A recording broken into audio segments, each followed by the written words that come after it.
Ambassador Zixthala pressed her six-fingered hand against the observation window of the refugee ship's Sanctuary's Hope, watching the blue-green world grow larger as they approached. For 3 generations, her people had traveled through the void, fleeing the mechanical horrors that had consumed their home system. Earth, the source of the golden signal that had promised safety and alliance, was finally within reach. "Commander," she called to the ship's captain, her translator converting her melodic trill into standard galactic speech. "Transmit the recognition protocol. Let them know their brothers have arrived." Captain Veltar's mandibles clicked nervously as he operated the communications array. For 50 years, they had followed the signal that Earth had broadcast into deep space, mathematical sequences, star charts, and what their xenolinguists had interpreted as an invitation to come home. The humans had called to the stars, and the stars had answered.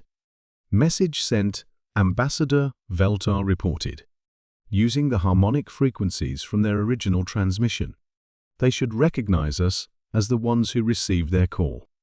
The first response came not as words, but as weapons lock alarms screaming through the refugee fleet.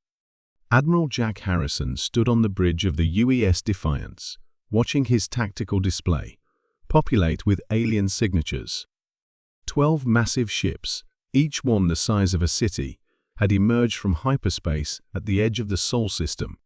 They bore no resemblance to anything in Earth's databases, their organic curves and bioluminescent hulls marking them as utterly alien. "Sir, they're broadcasting something," Communications Officer Chen reported. It's the Voyager Golden Record signal, but modified.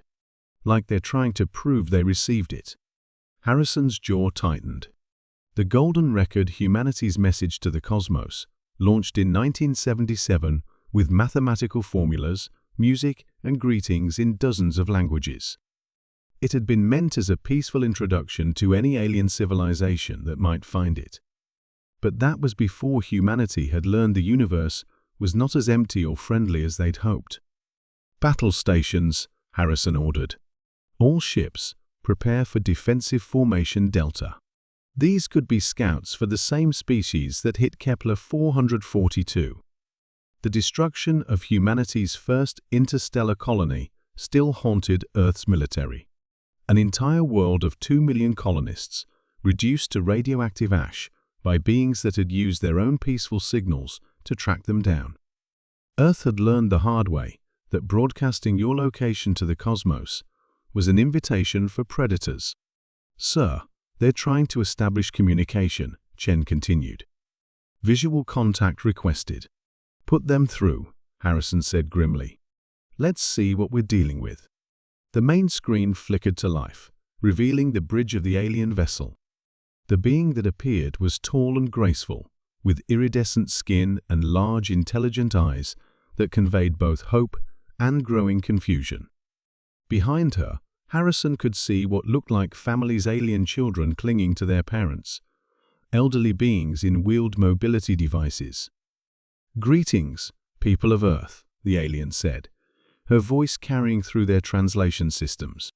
"I am Ambassador Zixthala of the Veltaran Exodus Fleet. We have traveled far to answer your call for alliance. Our ships carry the survivors of 17 worlds, all seeking the sanctuary you promised in your message to the stars." Harrison felt a cold knot form in his stomach. These weren't invaders, they were refugees. But after Kepler 442, Earth's policy was clear. No alien contact, no exceptions. "This is Admiral Harrison of the United Earth Fleet," he replied, keeping his voice steady.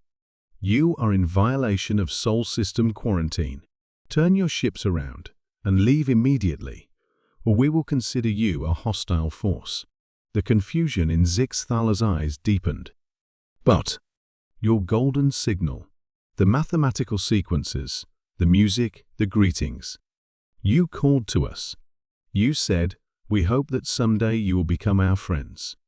"That was a long time ago," Harrison said, "before we learned what friendship with aliens costs. In the refugee fleet, panic began to spread as Earth's warships moved into attack formation. Zix Thala stared at the human admiral in disbelief. For 3 generations, her people had carried the hope of Earth's friendship across the void. Children had been born and raised on stories of the world that welcomed strangers, that sent music and mathematics as gifts to unknown civilizations. "Admiral Harrison," she pleaded, "we are not your enemies. We flee the devourers, the machine intelligence that consumed our worlds. We carry with us the knowledge of 17 civilizations, their art, their science, their poetry.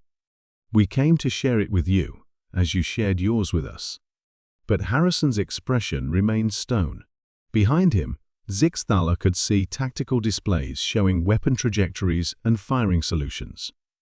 The humans who had once sent Beethoven and Bach to the stars now pointed fusion warheads at those who had received their gift. "Captain," she said quietly to Veltar, "signal the fleet. Prepare for emergency jump. The humans have changed. Where will we go?" Veltar asked, his voice heavy with despair. "Earth was our last hope. The other civilizations in this region are either extinct or hidden behind quarantine barriers like this one." Zix Thala looked back at the blue world that had seemed so promising, now bristling with weapons pointed at her people. "Perhaps the devourers have already won," she whispered. "Perhaps fear has consumed this galaxy more thoroughly than their machines ever could." On the Defiance, Harrison watched the alien fleet begin charging their jump drives. Part of him, the part that remembered looking up at the stars as a child and dreaming of the wonders they might hold, wanted to call out, to explain, to help. But the ashes of Kepler 442 demanded stronger measures. "Sir," Chen reported, "they're preparing to jump. Should we intercept?" Harrison hesitated. The aliens hadn't fired a single shot, hadn't even raised shields. Their ship's energy signatures suggested massive civilian populations aboard. But protocol was protocol. "Let them go," he said finally, "but tag them with tracking devices. I want to know where they jumped to." As the alien fleet vanished into hyperspace, Harrison stared at the empty space where they had been. On his desk lay a printed copy of the Voyager Golden Record's message, humanity's greeting to the cosmos, full of hope and wonder. Now it served as evidence in war crimes trials, proof that Earth had once been naive enough to announce its presence to the universe.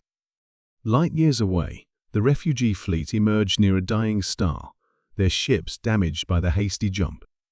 Zix Thala stood in the observation deck, watching her people tend to the wounded and repair what they could with dwindling resources. "The human's golden signal still broadcasts," her aide reported quietly. "It will reach the far rim in another 1,000 years, still promising friendship to whoever receives it." Zix Thala nodded sadly. "And perhaps those who hear it will find the humans that sent it, not the ones we met today. Perhaps fear has not yet consumed them all." In the depths of space, the refugee fleet began its journey toward the galactic rim, carrying with them the music of 17 dead worlds and the memory of Earth's broken promise. Behind them, humanity continued its vigilant watch, defending their isolation with the same determination they had once used to reach for the stars. The Golden Record still flew through the void, but its senders no longer remembered the hope with which they had cast it into the cosmic dark.